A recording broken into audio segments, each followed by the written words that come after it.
Labas rytas turbūt turėtų būti, nes epizodą įkelt planuoju tradiciškai ryte kažkada. Dabar yra rugpjūčio vidurys, kai aš įrašinėju šitą video. Ir rytoj aš išvažiuoju uždaryti jau savo tarptautinio sezono, išvažiuoju į Estiją šauti pistoleto varžybas. Gerus metus, tiesą sakant, turiu šiais metais, dar vis turiu, kadangi dar liko tos vienos varžybos. Ten bus ir klausimų apie tai, ką nuveikiau. Tai šiais metais 17 Europoje lygiavamzdžių, medalis PCC Slovakijoje, kas man yra labai big deal. Turiu dabar tą savo elitinę kolekciją ir Čekiją ir Slovakiją medalių. PCSL Tuganas irgi medalis.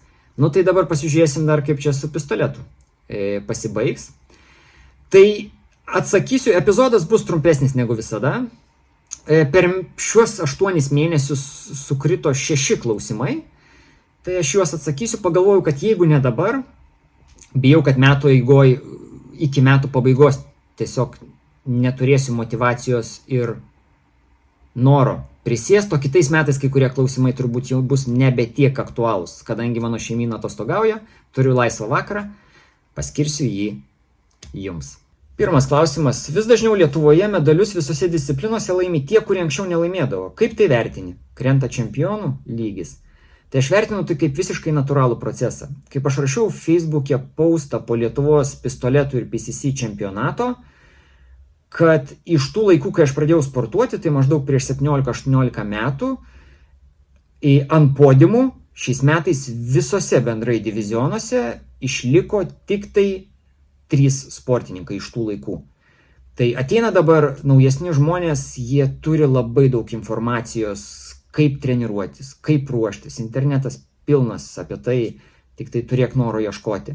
Jie daug imlesni, jie tobulėja greičiau. Tai kaip aš tai vertinu, aš vertinu tai labai labai gerai, nes reiškia, mūsų regionas turi ateičiai potencialo.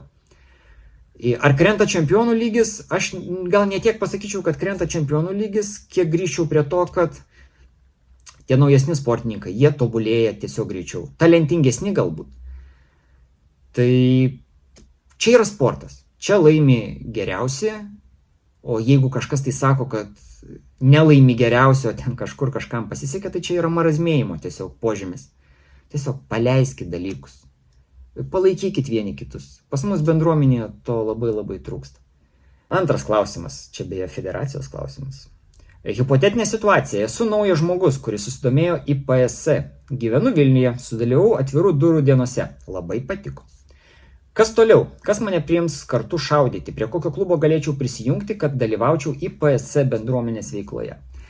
Tai man atrodo, į šitą klausimą man jau nebereikia atsakinėti. Aš tiesiog priminsiu, kad federacija žengia, man atrodo, labai teisingą žingsnį ir į Facebook'o vieną postą sudėjo visus Vilniuje ar aplink Vilnių treniruojančius sportininkus, taip turbūt reikėtų sakyti.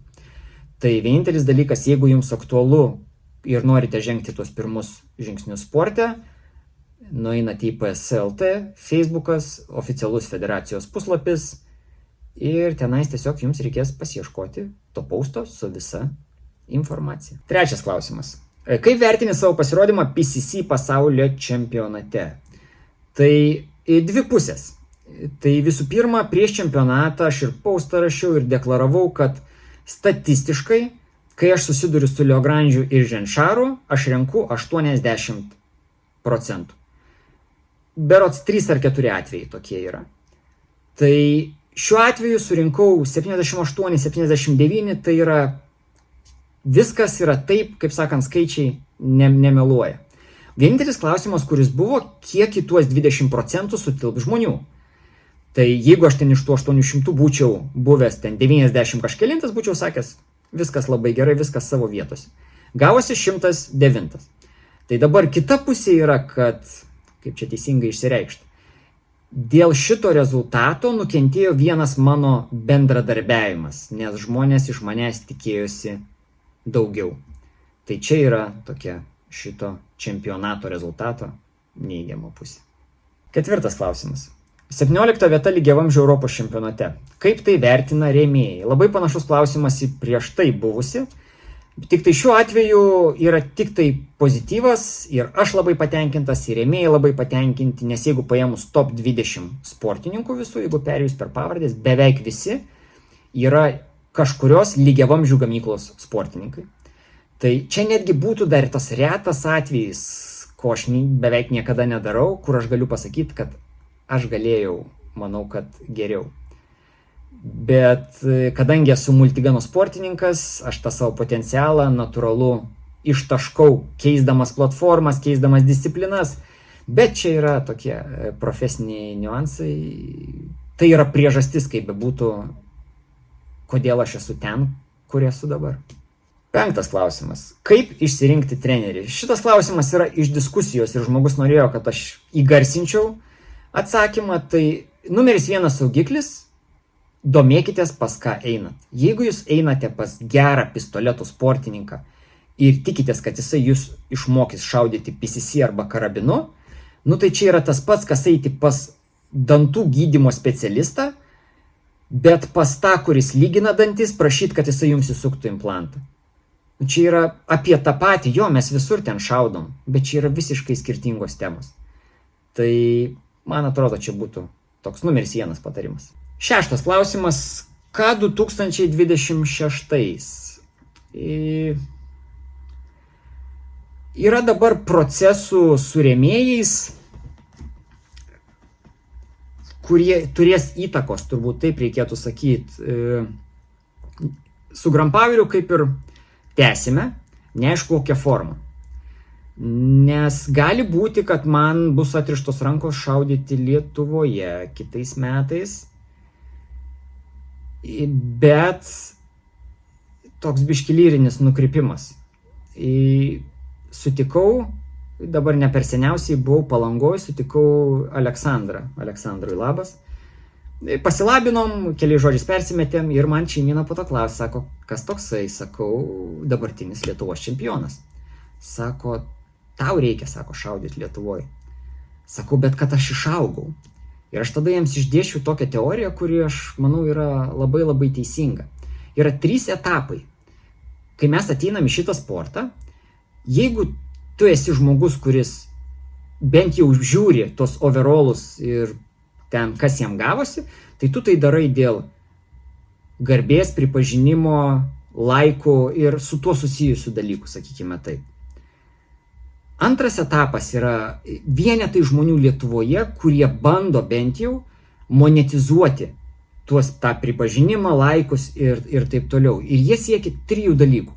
Tai pirmo, šovinių 100% reikalinga visiems. Nesvarbu, kiek žmonės pinigų turi. Esu su labai labai nemažai žmonių bendravęs šitą temą ir jiem gyvenime tikrai nieko netrūksta. Jie mielai į orą 10 000 eurų neleistų. Antras dalykas – ginklų, nes tai yra prestižas būti kažkokio tai gamintojo dalimi. Ir trečia, kad starto mokesčiai kelionės būtų apmokėtos.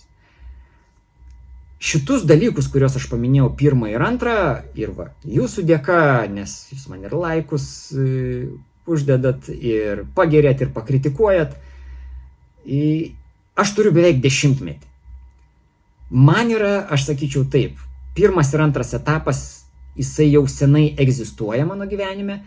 3 etapas, kuriame aš dabar turbūt reikėtų sakyti gyvenu, aš noriu po visos šitos profesinės veiklos turėti galimybės ir kurias aš turiu su šeima atostogauti, pavyzdžiui, Emiratuose ar Amerikoje. Tai man tas, kas už ką geresnis ir ten klausimų, aš vis gaunu, ar tu ten galvoji, kad esi geriausias? Aš dar kartą negalvoju, jūs visi už mane geriausi. Mano nuomonė geriausiai yra čempionatų nugalėtojai mūsų, reitingo nugalėtojai. Manęs niekur tenais nėra. Jūs galite mane iš viso pamiršti. Tai tie paprovokuojantis klausimai, jie tokie jau kur, vėl apie tą patį. Pas mane visai kiti profesinio niuansai, kitos priežastys netokios banalios, kodėl aš nedarau vienų ar kitų dalykų. Čia žinot, kaip sako, kai hobį paverti darbu, sako, nereikia dirbti, bet kai hobį paverti darbu, tada netenki hobio. Tai čia irgi yra tame tiesos. Tai dabar grįžtant prie klausimo, tai kitais metais bent jau galvoju ir planuoju. Pistoletas, karabinas, PCC, lygiavamzdis, PCSL tiuganas, arba bent jau 4 pabandyti iš 5. Žiūrėti reikia pagal kalendorių, nes pasakysiu atvirai, šiais metais, nelengva jau į pabaigą dabar, netgi aš atsišaukiau į Friganą rugsėjo mėnesį, įvertinau, kad, visų pirma, aš po Europos čempionato turiu šiek tiek problemų su mano beneliu, kadangi rėmėjų nėra lygiavamzdžių srityje, tai turiu pats ten tas problemas spręsti, tai ten reikia pirkti dalis ir testuotis.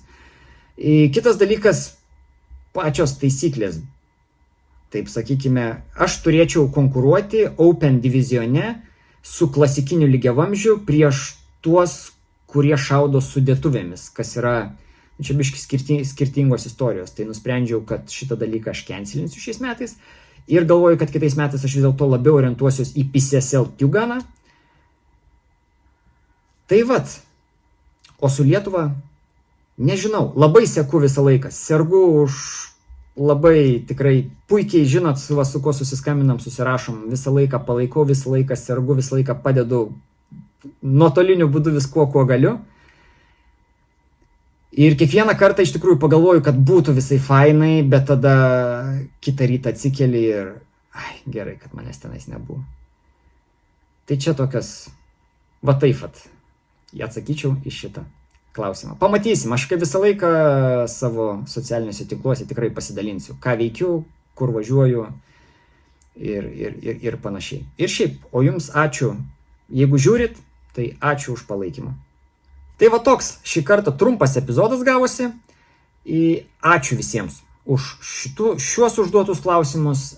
Ačiū visiems, kas prisidėjo prie to 100 temų, kurias aptarėme ankstesniuose epizoduose. Reikia pripažinti, kad tas mano projektėlis išsisėmė, bet galvoju, kad ateityje per metus vienam epizodui surinksime klausimų. Nes visą laiką kažkas atsitinka, apie ką įdomu pakalbėti ir ar kažką tai aptart. Tai dar kartą ačiū už laikus, komentarus ir ką, prasilenksim šaudyklui, pasakykite labas. O kol kas iki ir spalvoto rudens.